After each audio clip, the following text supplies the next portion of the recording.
Communication with the self की इस series में प्रार्थना के बारे में बात करने के लिए आ रही हूँ मैं, डॉक्टर आरती, आपकी दोस्त और इस चैनल की host.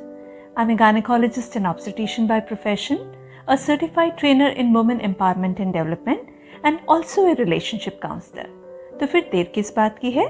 Bru your coffee, get yourselves comfy and let's talk. बहुत बार आप लोग प्रार्थना और पूजा अर्चना को कंफ्यूज कर लेते हैं। सुनने में लगभग एक से शब्द लगते हैं, मीनिंग भी दोनों का एक सा लगता है, बट पूजा में और प्रार्थना में बहुत फर्क है। पूजा एक तरह का फिजिकल डिसिप्लिन है। इसमें हम अपनी सारी इंद्रियों को फोकस करते हैं अपनी परमात्मा की तरफ ध्यान लगाने के लिए और उसका गुणगान करने के लिए। पूजा में हम क्या करते हैं? हम घंटी बजाते हैं।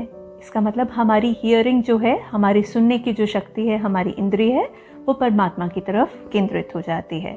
दिया जलाते हैं। वो दिया सिंबॉलिक है कि जो दिया हम जला रहे हैं उससे हमारे भीतर का जो अंधकार है उसका नाश हो, हमारे भीतर ज्ञान का उजाला हो। उसके बाद हम धूप अगरबत्ती करते हैं, यानी कि हमारी जो सूंघने की शक्ति है उस इंद्रिय को भी हम परमात्मा के ध्यान की तरफ लगा देते हैं। और फिर एंड में हमें मिलता है प्रसाद। वो प्रसाद खाकर जो स्वाद हमारे मुंह में आता है वो स्वाद भी परमात्मा का ही स्वाद होता है। तो पूजा एक ऐसा डिसिप्लिन है, एक ऐसा रूटीन है जिसको हम फॉलो करते हैं और अपनी सभी इंद्रियों को परमात्मा की ओर लगाने की कोशिश करते हैं।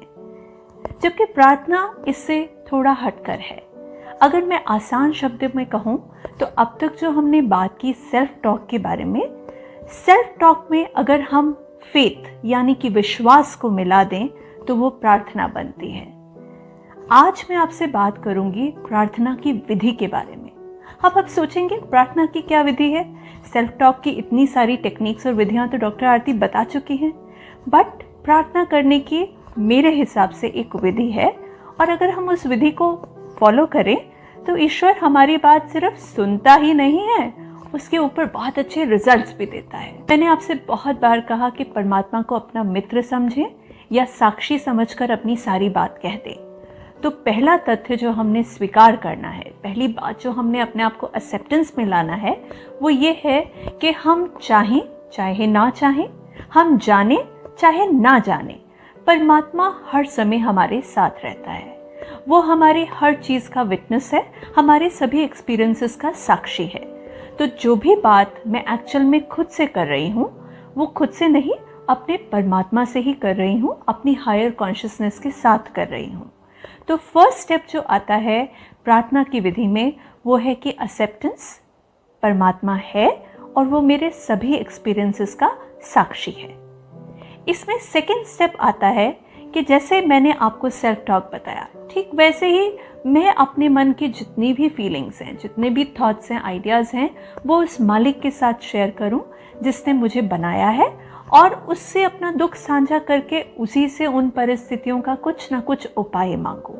तो सेकंड स्टेप है जिसमें मैं परमात्मा को अपनी सभी बात, सभी थॉट्स, सभी इमोशंस को बिल्कुल वैसे ही शेयर करती हूँ जैसे मैं अपने माता पिता से या अपने किसी सबसे अच्छे मित्र के साथ शेयर करूँगी।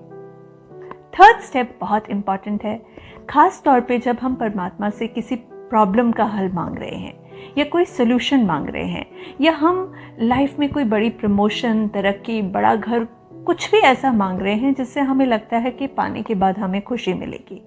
तो अगर हम ऐसा कुछ मांग रहे हैं तो उसके लिए भी हमें अपनी थॉट्स को पहले केंद्रित करना है, और फिर हमने सोचना है कि मैं आज इस प्रॉब्लम में या मैं इस सिचुएशन में कहाँ पर खड़ी हूँ। फिर जैसे मैंने आपसे सेल्फ क्वेश्चनिंग की टेक्निक बताई थी, मुझे अपने आप से सारे क्वेश्चंस पूछने हैं। मैं कहाँ खड़ी हूँ? Where am I standing? मैं कहाँ जाना चाहती हूँ? Where do I want to go? मेरे पास क्या स्किल्स हैं? मेरे पास इस सिचुएशन में क्या चीज़ें हैं जो मेरे फेवर में हैं? क्या चीज़ें हैं जो मेरे फेवर में नहीं हैं? क्या ऐसी चीज़ें हैं जो मुझे करनी पड़ेंगी?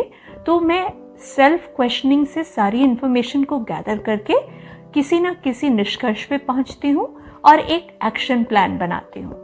तो थर्ड जो स्टेप हमने प्रार्थना में लेना है, खास तौर पे जब हम परमात्मा से सॉल्यूशंस मांग रहे हैं, वो ये है कि मुझे एक अपने दिमाग से या आसपास से रीजनेबल इंफॉर्मेशन को कलेक्ट करके एक एक्शन प्लान बनाना है। इससे मुझे एक बहुत ही मज़ेदार जोक याद आ गया। एक भोला भाला हरियाणवी था, उसको बेटे की बड़ी चाहत थी। तो उसने अपने दोस्तों से कहा कि मैं बेटा चाहता हूँ। तो किसी मस्खरे दोस्त ने उसको कहा कि देख, बेटा चाहिए तो तेरे को हनुमान जी की तपस्या करनी पड़ेगी, वही तुझे बेटा होने का वरदान दे सकते हैं। तो अब ये भोले भंडारी हरियाणवी महाराज लग गए हनुमान जी की उपासना में। ए हनुमान, मुझे बेटा दे दे। तो किसी ने कहा कि तुम एक टांग पर खड़े होकर तपस्या करो तो हनुमान जी जल्दी मान जाएंगे। तो उन्होंने एक टांग पर खड़े होकर तपस्या करनी शुरू कर दी। अब थोड़े सालों के बाद हनुमान जी का मन आकर पसीजे गया कि भोला सर्दी देखता है ना गर्मी देखता है और एक टांग पे खड़ा होकर मेरी तपस्या कर रहा है, तो एक बार मैं इससे पूछूं कि जाके चाहता क्या है। तो हनुमान जी ने उससे पूछा, भक्तजन वत्स, तुम क्या चाहते हो? तो भोला भंडारी हरियाणवी बोला कि जी मेरे को तो एक छोरा चाहिए है। हनुमान जी ने अपना माथा पीटा, 25 साल हो गए, पहले ब्याह तो करा ले। यही प्रॉब्लम हम लोगों के साथ भी आती है।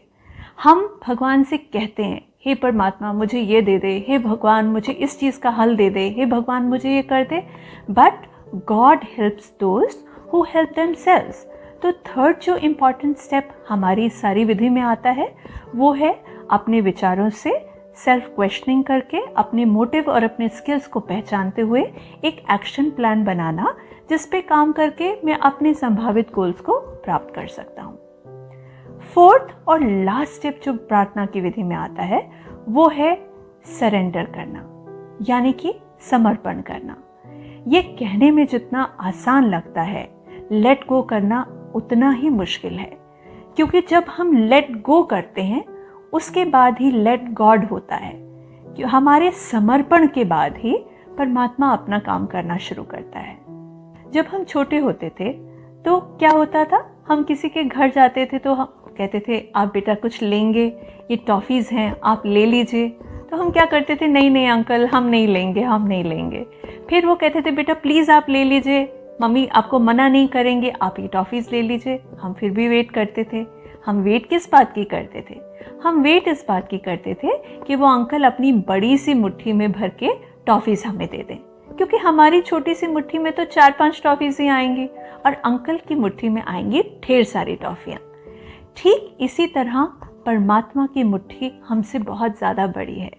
कई बार जब हम मांग रहे होते हैं तो हम थोड़ा मांगते हैं, या हम सोच ही नहीं पाते जो परमात्मा ने हमें दिया है वो किस तरह हमारे लिए यूज़फुल है, किस तरह हमारे जीवन यापन के लिए सहायक है। तो इसलिए फोर्थ स्टेप है सरेंडर करना, लेट गो करना, और जो आउटकम है उस पे ही छोड़ देना। इसी को हम अपने भजन कीर्तन में कहते हैं, तेरा तुझको अर्पण, मैंने जो किया कर दिया, उसके बाद जो आउटकम है वो मेरे मालिक के हाथ में है। तो मैं आपको फिर से रिवाइज कराती हूँ। प्रार्थना की विधि में 4 महत्वपूर्ण स्टेप्स हैं। पहला, ये विश्वास, ये फेथ, ये एक्सेप्टेंस कि मालिक हर समय मेरे साथ है और वो मेरे लिए सबसे अच्छा सोच सकता है। सेकंड, सेल्फ टॉक करना और ये जानना कि आखिर मेरी मंशा क्या है, मैं परमात्मा से क्या कुछ शेयर करना चाहता हूँ, क्या मैं अपनी प्रॉब्लम्स परमात्मा से बताना चाहता हूँ। थर्ड, ये करेक्टली असेस कर पाना कि मैं कहाँ खड़ा हूँ और मुझे कहाँ तक जाना है, और बीच के क्या वो स्टेप्स होंगे जिनको करने से मैं अपने गोल तक पहुँच सकता हूँ, क्योंकि God helps those who help themselves. और फोर्थ है अपनी तरफ से अपना 100% देने के बाद सरेंडर कर देना, लेट गो कर देना, लेट गॉड कर देना, क्योंकि हमारी पूरी ताकत लगाने के बाद फिर परमात्मा अपना निर्णय, अपना न्याय करते हैं। और फिर ये विश्वास कि जो परमात्मा मेरे साथ कर रहे हैं वो बिल्कुल सही है, यही मेरी प्रार्थना है। अपनी एक प्रेयर जो कि मैं कॉमनली यूज़ करती हूँ वो शेयर करना चाहती हूँ। प्रेयर है, तन भी तेरा, कर्म भी तेरा, दिल भी तेरा, प्रेम भी तेरा, कंठ भी तेरा, शब्द भी तेरा, मन भी तेरा, विचार भी तेरा, आत्मा तेरी। तो आप देखिए, अगर इस प्रेयर को हम ध्यान से समझें तो इस प्रार्थना में हमने अपना सारा सेल्फ, हमारा फिजिकल सेल्फ, हमारा मेंटल सेल्फ, हमारा इमोशनल सेल्फ, हमारा स्पिरिचुअल सेल्फ, सब कुछ अपने परमात्मा को समर्पित कर दिया है, हायर कॉन्शियसनेस को सरेंडर कर दिया है। तो प्रेयर में हम अपना संपूर्ण सेल्फ परमात्मा को सरेंडर कर देते हैं। मैं आशा करती हूँ कि प्रार्थना की इस विधि के बारे में आप लोग अच्छे से समझ गए होंगे। अगर आज का ये कंटेंट आपको अच्छा लगा तो इसको ज़्यादा से ज़्यादा शेयर, लाइक और सब्सक्राइब कीजिएगा। अपने अगले वीडियो में हम बात करेंगे मेडिटेशन के बारे में। तब तक के लिए stay tuned. See you soon. Thank you.